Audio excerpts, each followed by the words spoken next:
biggest advice I'd give to a manager is make sure you love the project and make sure you love the artist as well. So my name's Taylor Davies and I am an entertainment music lawyer and I'm also a music manager. I work at a firm called SSB in Hammersmith.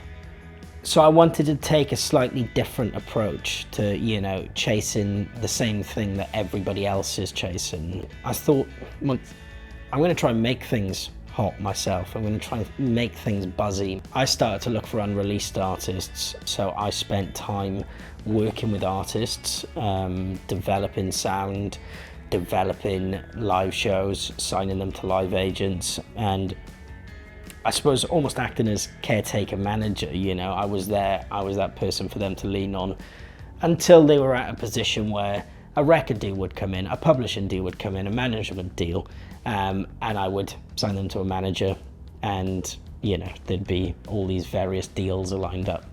I built almost a reputation for helping and developing artists with no music out there. And obviously my practice as a lawyer grew then because people knew who I was. So now I'm fortunate enough to look after some household names, but in the early stages I had no choice. But I still do that because I love doing that. That's my passion. There's nothing better than kind of watching an artist sign their record deal, watching an artist play their first live show, watching an artist kind of write their first song that they're extremely proud of. So for me, that was something that was always kind of in my heart. Management was just never really something I had thought about until Beattie came along. She was the reason that I decided to start managing. If you're a manager in the industry, you need to passionately believe in your artist and the music. So for me, it's not just a business proposition working with Beattie. For me, I am there with her because I believe in her music. I started working with Beattie 2 years ago, got chatting, and Beattie sent me her music.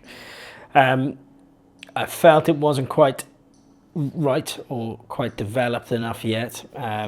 So Beattie went away, worked for months, and dropped more demos on my desk. And when I heard those demos, I suppose everything just fell into place. The brand, the aesthetic, the music, everything was just perfect. And I think I also just admired Beattie's tenacity. A lot of artists, that they might have some form of demo ready and they might just try and get it out there because they want music out there as quick as they can because it helps them feel validated. Whereas Beattie was patient.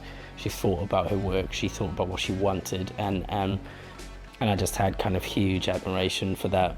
So then Beattie and I started working together from a very kind of casual setting to begin. And then as things grew, as we started doing more things together in terms of live shows and session work, etc., it just naturally happened. Well, I think it's building a team, I think, is the most important thing. I think particularly in the state we're in this music industry at the moment, where there is no blueprint. In the 60s, 70s, 80s, 90s, some superstar manager could pick you up and go, I'm going to make you a star, and the rest was history, really. Not quite that easy, but there was a formula, let's say. And I think the closest thing we have to that now is building a solid team. I feel like there's an element of chance in the music industry now, and probability is increased the more numbers you've got on your team, as opposed to just the artist that's pushing for the project. Then you might have the artist, the manager, the lawyer, the accountant, the live agent, the record label, the publisher. Everybody's pushing for the same thing.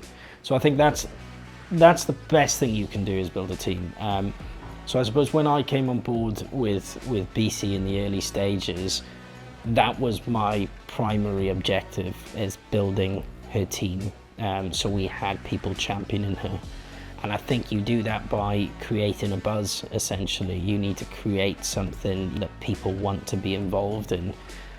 I think there's two ways of doing that. There's, obviously the social media viral moment, or I suppose the old school method, which is live shows, playing live shows, doing sessions with various different producers and slowly spreading your name out there. And that's kind of how we did this with Beattie. We, you know, as an unreleased artist, she was playing The Great Escape, Latitude, Neighbourhood Festival, live at Leeds. She was playing consistently, and her name started spreading throughout the industry. And then we got to a point, obviously, where we were able to curate her team, and, you know, she's signed with her live agent, so she's with CAA. She's signed a record deal with Parlophone Records, which is Warner. But everything kind of started from nothing, which is quite lovely when you think about it. You know, to begin, it was just me and her. The fundamental point of a management relationship is trust. And I think when the trust is gone, it's probably time to call it a day, because I am, as a manager, I am her voice in the room. The labels, publishers, etc., they don't really like two awkward conversations with the artist, so they come to the manager. And it's my job to represent her. It's my job to make sure her voice is heard, her visions are realised. And I think you can only really do that by knowing the person that you're dealing with. I know Beattie very well. I know how she reacts in certain situations. I feel like I understand her as a person. And if you're going into rooms trying to represent someone, trying to anticipate what they might think, what they might not think, you need to know them. It's very, very hard being a manager. It's a 24/7 job. Weekends you're getting called, evenings you're required to go and stay in Airbnbs in Newcastle, in Liverpool, in Leeds. It's hard, and it requires patience. I think for me, I see some management companies that have this kind of very eclectic roster of pop artists, grime artists, etc. There's no way those managers love every genre, you know, or every artist they're working with. Some of them are business opportunities.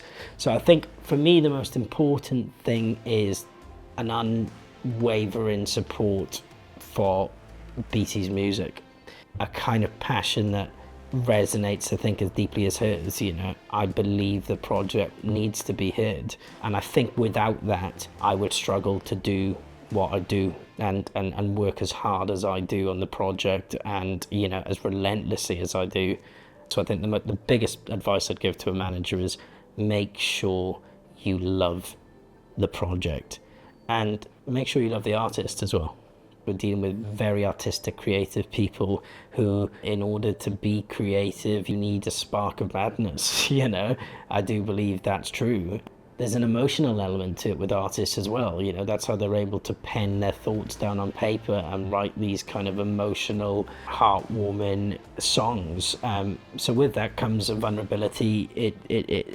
You know, there are disagreements. And that's a role as a manager as well, is learning how to understand the artist when they're not feeling great. You know, there's a psychological element to it, I think. There's moments where I might disagree with something, but if Beattie wants to do it, I've just got to remember that my ultimate job here, above all else, is to realise her vision, not mine. I do see some artists that will jump into management contracts just to say they have a manager, but sometimes it's better to have no manager than a manager that you're not quite keen on. You know, I think the biggest thing for what I'd say to an artist is, this is your absolute right-hand man or woman. They're the person you're going to spend the most time with, so make sure you like them. It's that simple.